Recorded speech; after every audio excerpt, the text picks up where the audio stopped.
Good afternoon, everybody. My name is Sara, and I have the honor to inspire you all today. Today, we are going to inspire you on your future of work as an IT professional. We believe that the future of work is very important, that it's balanced between humanity and technology. If you watch television content today, we all hear news about technology taking over human beings. And I believe this will never ever be possible if we balance. Of course, we need to embrace technology, but don't forget the human touch. I think that change is going to be the constant in our life. It's never ending, and it's going faster and faster as we speak. I believe that when you have the process going on in getting a ticket, wanted to handle it, maybe sometimes, not always, you don't have the time for that. Sometimes call a colleague. Just get into human interaction. Call them, surprise them. Because I believe that not everybody expects an IT professional, you as a coworker, calling and saying, "Hi, what's the problem? Can I help you?" On the other side, I know for sure the reaction of your colleague gives you energy back. It sounds very simple. It is very simple, but you need to do it. Yeah, pretty story, Sarah, but we don't have the time to do it. Then I have one simple answer on that. Make sure you take the lead. And do it. Just do it. And ask yourself now, what could I skip in my daily program to make sure that I have some time created to make those calls in the morning and in the afternoon? Because when we look at work, we see that every human being has 3 roles in work. I believe in a future of work where we don't have job profiles, but people find me a little bit crazy on that one. The pyramid we work in, the organization we work in, and the layers we have, they are getting flatter and flatter and flatter. And I do like this. I really like this. For me, future organizations have a round figure. And everybody is equal. And it doesn't matter where you are in the organization, everybody is equal. So that's a good thing. And now the third role, and this role, there's a lot of future behind that. It's the character role. We all have character. We all are born with DNA and we develop context of life. It's important to know who you are because people get connected with each other on character, not the things you do. They will forget. People don't forget who you are as a human being. And sometimes I tell it like this. The functional role is all about doing stuff. The character role is all about being somebody. So you make the difference as a human being on being a human. Let it be. Give people attention. Do the thing as every morning I do a call instead of answering by email or answering on the tickets system we have. And in the afternoon I do it. Also understand people. Sometimes people, are a bit frustrated when things don't work. And you get all the frustration from your colleague. And they don't mean it bad, but you are the first one that they are connected with. And the model is called the 80-20 model. And in 80-20 model, 80% of your job is doing as expected. Just do what is in your job profile. And try to have 20% room in your role on, delivering the unexpected. Just seeing, also feeling what is needed. And what can I do as a human being, not as a human doer, to deliver on that. So you deliver the unexpected. You deliver what is expected, but not 100%, because you need a little bit of room to deliver the unexpected, like 20%. In my job as a futurist, I'm busy with designing roles that don't exist yet. Jobs for the future.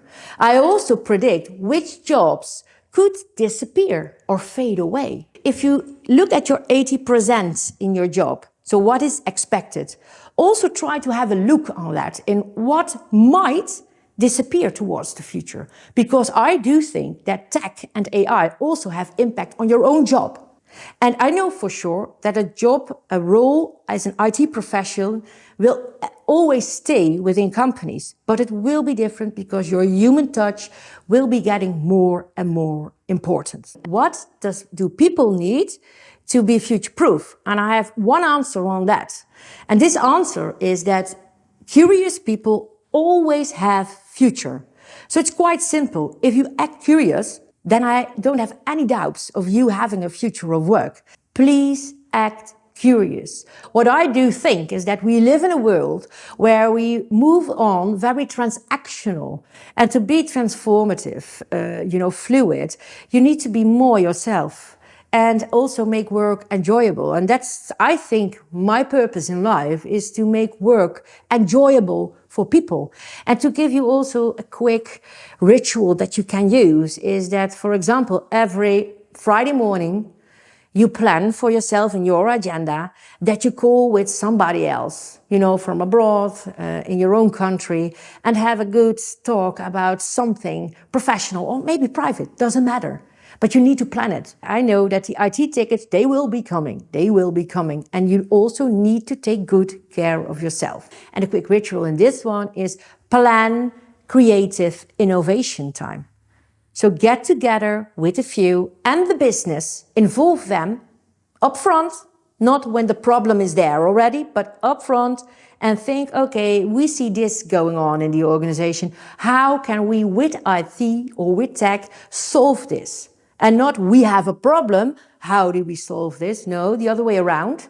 There might be a scenario where this could be challenging for us, and how can we anticipate on that today? I also have some good news to share with you because we did some research recently in Europe on which jobs are going to disappear and which jobs are going to evolve in the future of work. There are some jobs disappearing, and there are also some jobs that are going to pop up towards the future.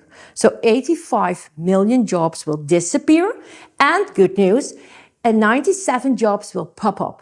And when I look at the jobs that will pop up in the future, I see a lot of jobs where I know for sure now that there will be a lot of potential in this community of ITers to do that job. How will the future look like for IT professionals in 2040? And then we figured out backwards, what do we need? Which steps do we need to get there? People aren't difficult, I always say. They are different, and that makes it difficult.